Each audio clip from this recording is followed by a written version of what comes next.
Hi అండి, అందరికీ welcome to home melodies. ఈరోజు మీకోసం ఎంతో టేస్టీ కాంబినేషన్తో చికెన్ కర్రీని ఇంకా ఆనపకాయ పులుసును ఏ విధంగా తయారు చేయాలో చూద్దాం. ఎప్పుడూ ఒకేలా కాకుండా ఈ కాంబినేషన్తో ఒకసారి ట్రై చేసి చూడండి, ఎంతగానో నచ్చుతుంది. ఓకే, రెసిపీలోకి వెళ్ళిపోదామా? ముందు వెజిటేబుల్స్ అన్నీ కట్ చేసుకొని పక్కన పెట్టుకోవాలి. చింతపండును పెద్ద నిమ్మకాయ అంతా తీసుకొని నానబెట్టుకోవాలి.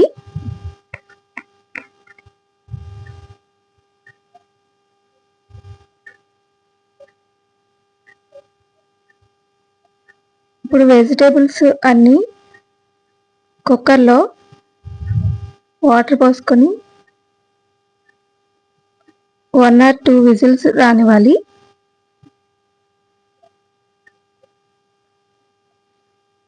దీనిలోనే పచ్చిమిరపకాయలు, పసుపు ఇంకా కారం వేసుకోవాలి. 1 లేదా 2 విజిల్స్ రావాలి.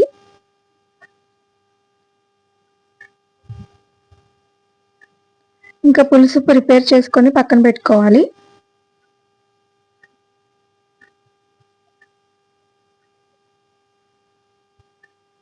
ఈ దప్పలానికి కావలసిన పౌడర్ను ముందుగా 2 స్పూన్స్ పచ్చిశనగపప్పు, ఇంకా ధనియాలు, జీలకర్ర, మెంతులు వేసుకొని డ్రైగా వేయించుకొని మిక్సీలో పౌడర్ చేసుకొని పక్కన పెట్టుకోవాలి.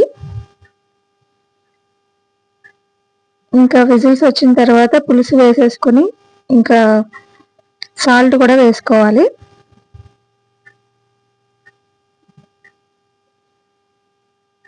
మరుగుతున్నప్పుడే ఇంకా ఇష్టమైతే బెల్లం కూడా వేసుకోవచ్చు. బెల్లం వేస్తే చాలా బాగుంటుంది, వేసుకోండి. తర్వాత కరివేపాకు, కొత్తిమీర వేసుకొని మరగనివ్వాలి.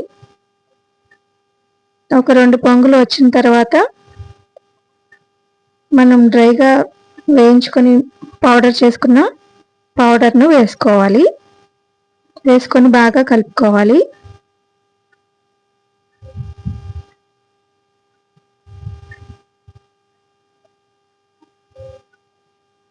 ఆ తర్వాత తాలింపు వేసుకోవాలి. తాలింపుకు జీలకర్ర, ఆవాలు, ఇంకా కరివేపాకు, ఎండుమిరపకాయలు, కొంచెం ఇంగువ వేసుకొని తాలింపు పెట్టుకోవాలి. ఇప్పుడు గుమ్మగుమ్మలాడే ఆనపకాయ పులుసు తయారైపోతుంది. ఇది చాలా అంటే చాలా రుచిగా ఉంటుంది, ఒకసారి ట్రై చేయండి. ఇంకా చికెన్ కర్రీకి ఏ విధంగా తయారు చేసుకోవాలో చూద్దాం. ముందు పెరుగు, ఇంకా అల్లం వెల్లుల్లి పేస్ట్, కారం, పసుపు వేసుకొని చికెన్లో మ్యారినేట్ చేసుకొని 1 or 2 అవర్స్ ఫ్రిడ్జ్లో పెట్టుకోవాలి.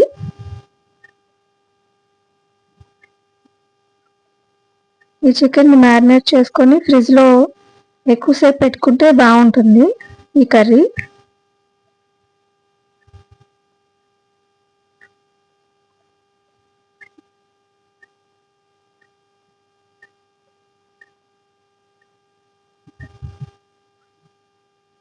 మొత్తం అంతా కలుపుకొని ఫ్రిడ్జ్లో పెట్టుకోవాలి.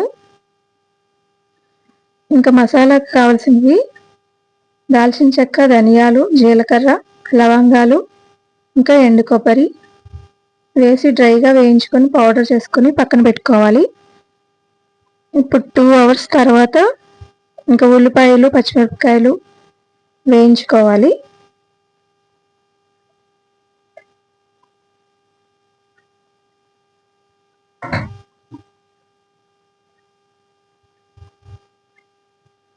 బ్రౌన్ కలర్ వచ్చే వరకు వేయించుకోవాలి.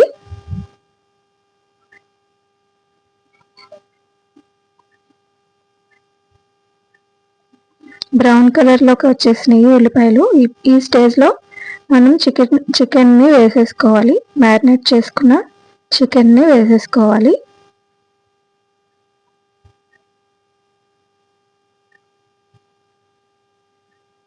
వేసి బాగా కలుపుతూ ఉండాలి.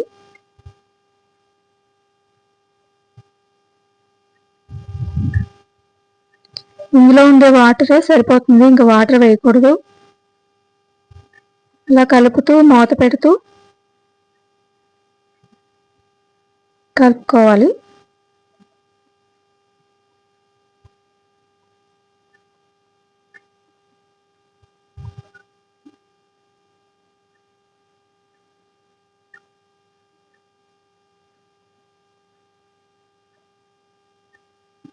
అందులో వాటర్ వచ్చేసింది.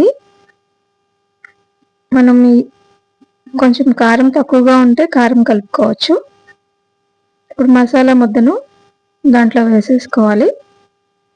వేసుకొని బాగా కలుపుకోవాలి.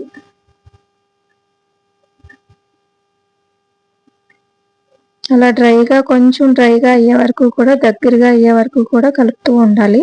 మధ్య మధ్యలో అడగంటకుండా కలుపుతూనే ఉండాలి.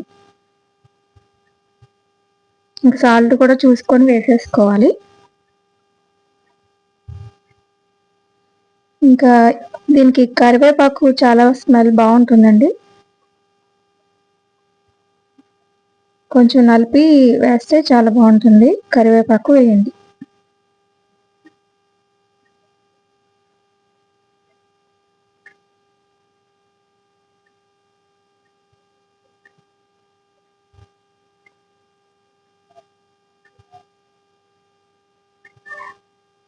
ఇంకా మనం చికెన్ కర్రీ తయారైపోయింది.